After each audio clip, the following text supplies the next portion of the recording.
for the health of Iowans. Improving health care means more than improving patient care or making insurance more available and affordable, although those are important issues that we are working on here at the State House too. But it also means that we are ensuring that people have tools and resources that they need to live happy, healthy lives. A year ago, I created a commission on wellness and healthy living.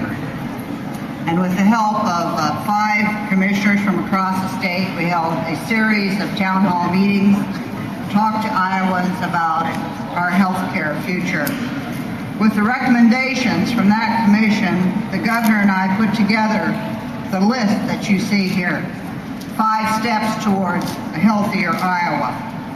5 proposals from the commissioner's work that we can do right now to make Iowa a model for better living. And today, I'm very proud to tell you that we have taken the first step. That's going to fall off.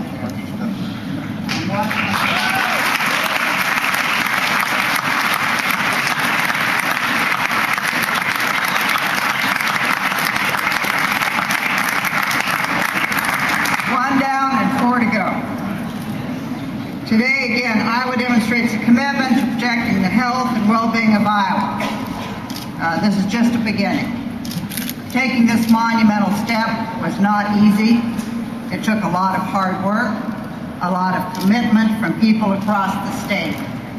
And I want to take just a quick opportunity to recognize some of the folks that made it possible today. First of all, I want to thank the healthcare advocacy groups who have been fighting for years to reduce smoking across the state. It's been a long and sometimes lonely fight, but your hard work has paid off. And I want to thank all of you.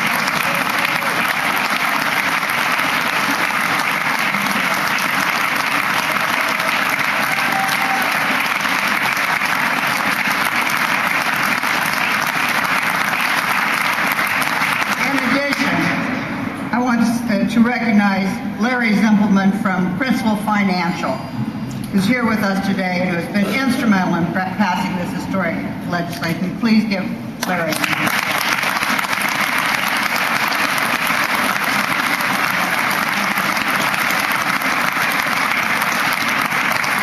And of course, this would not have been possible without the hard work of the legislature.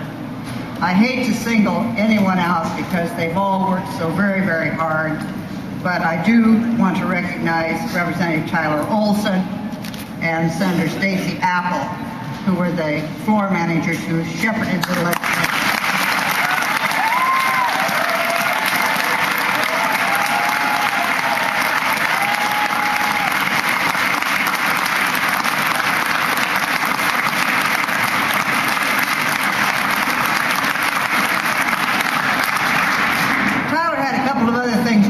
Too before he got finished. I want to express my gratitude to the members also of the Legislative Conference Committee, many of whom are here with us today, for the hard work that they did to hammer out a compromise between the House and Senate versions of the bill. Their hard work is protecting 95% of Iowa workers from harmful secondary smoke. And now I want to introduce Dan Ramsey of the American Lung Association, who has been fighting this for many years, and ask him to say a few words.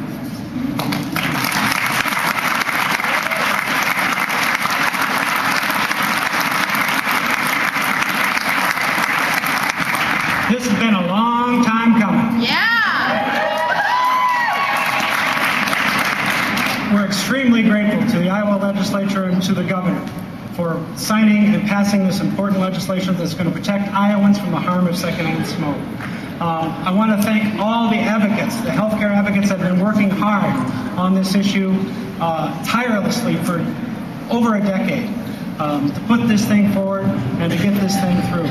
Like Lieutenant Governor Judge said, it's the passion and the heart and sometimes the lonely battle that we fight to get this thing through. And so we're so happy and so grateful to the legislature, to the governor's office, and to all the healthcare advocates that put this thing forward. Our heart has been here, our passion has been here, and this is a great day for us. So thank you.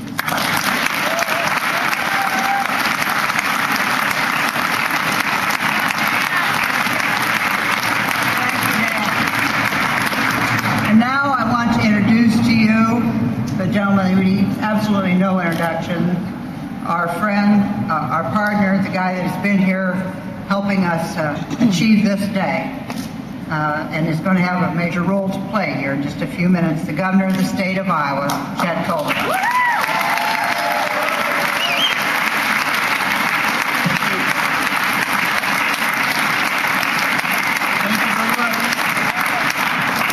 Thank you all for the warm welcome. We really appreciate all of you coming, both on this floor and the one above.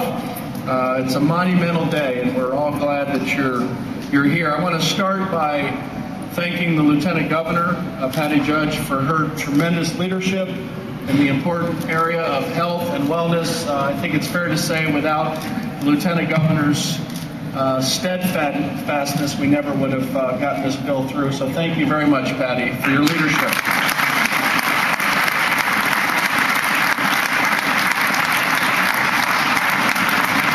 I'm also glad that today we are locking arms and putting partisan politics aside and joining together for one common purpose: to build a healthier Iowa. In particular, I want to thank Senator Lundby and Lt in the House. Many other Republicans worked side by side with the Democrats upstairs to help make this happen, and without that bipartisan effort,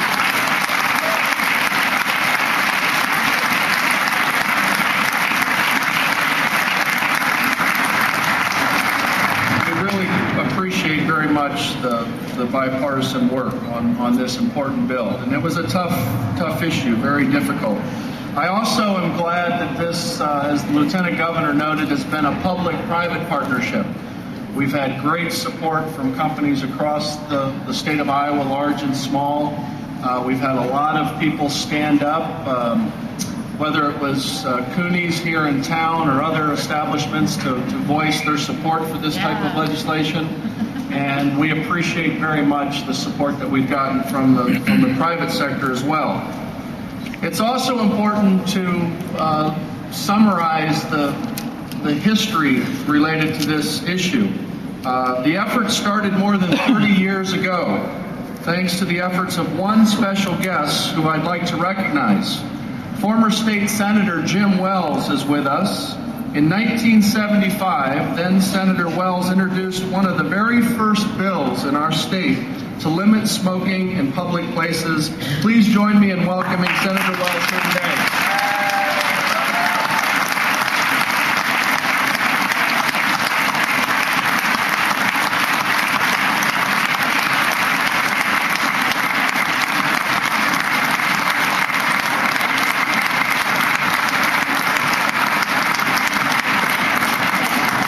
Well, I can tell you that 33 years is a long time to wait. But since Senator Wells served in the Statehouse, we've made great progress in changing with the times and limiting the ill effects of tobacco on Iowans.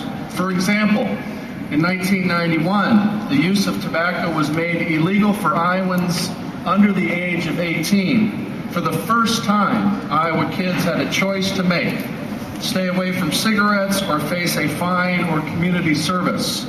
This was a step forward.